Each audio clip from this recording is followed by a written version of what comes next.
আমরা আছি মানব সেবা এই মূল মন্ত্রকে ধারণ করে ইতালি প্রবাসী বাংলাদেশি মোজাম্মেল হোসেন মোল্লা স্বপ্ন দেখেন শতরূপা মানবিক উন্নয়ন ফাউন্ডেশনের, যার মাধ্যমে বাংলাদেশে পথ শিশুদের জন্য স্কুল, মাদ্রাসা, ফ্রি মেডিকেল সার্ভিস, দেশের বিভিন্ন অঞ্চলে 17টি গ্রন্থাগার সহ অসংখ্য অসহায় মানুষের হতাশা ও নিরাশার মাঝে জীবনের জয়গান এনে দিয়েছে এই ফাউন্ডেশনের কার্যক্রমগুলো।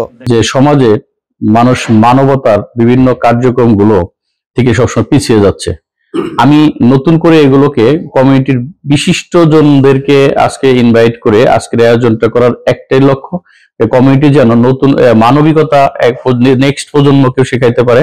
কারণ আমি মারা গেলে যেন আমার ছেলে করে, আমার ছেলে মারা গেলে তার একজন প্রতিনিধি আসে, এরকম করে যেন ধারাবাহিকতা চলতে থাকে।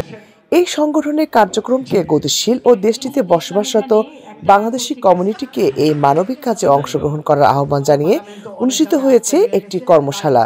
এই সময় দেশে ও প্রবাসে সমাজ উন্নয়নে নিজেদের আরো বেশি সক্রিয় হওয়ার আহ্বান জানান সামাজিক ব্যক্তিত্ব ও ইউরোপিয়ান ইন্টারন্যাশনাল স্কুলের চেয়ারম্যান হাজী মোহাম্মদ জসিমউদ্দিন।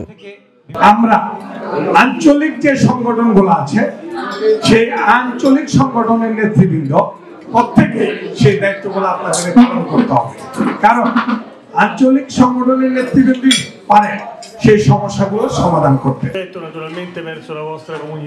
সেই সঙ্গে এই কর্মশালায় উঠে আসে ইতালি প্রবাসী বাংলাদেশিদের বিভিন্ন সমস্যা ও করণীয় দিক নির্দেশনা, বিশেষ করে প্রবাসীদের সমস্যার সমাধানের লক্ষ্যে মূলধারা রাজনীতিতে আরো সম্পৃক্ততা নিয়ে কথা বলেন আলোচকরা। আমাদের এখানকার যে প্রতিষ্ঠানগুলোকে, সরকারি অফিসগুলোতে আমাদের প্রতিনিধি লোকজন নাই, আমাদের বিভিন্ন রকমের সমস্যা আছে।